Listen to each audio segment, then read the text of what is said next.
রান্না হচ্ছে আজকে এখানে দেখাচ্ছি। এখানে মাটন কিমাটা ম্যারিনেট করা আছে, আর এখানে মাটন কিমা রয়েছে কিছুটা, এটা দিয়ে হবে মাটন টিকিয়া।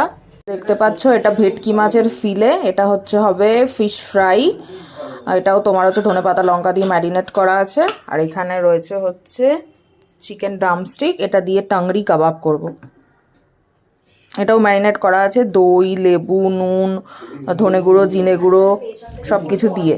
এটা ব্রেড ক্রামস দিয়ে ফিশ ফিলেগুলোকে রেডি করা হয়েছে, আর এখানে তেল গরম হচ্ছে, এটাই ভাজা হবে। ফিশ ফ্রাই ভাজা শুরু হয়ে গেছে গরম তেলে।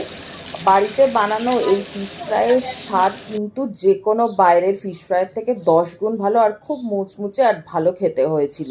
আর এখানে টাংরি কাবাবটাকে আমি এইভাবে পুড়িয়ে নিলাম দুদিকে বাটার ব্রাশ করে, আর দারুণ খেতে হয়েছিল। এখানে মাটন টিকিয়া রেডি, আর এখানে রেডি হচ্ছে এখন মাটন কিমা, যেটা রুটি দিয়ে খেতে দারুণ লাগবে। এই 3টে রেসিপির মধ্যে তোমাদের কোনটা ভালো লাগলো আমাকে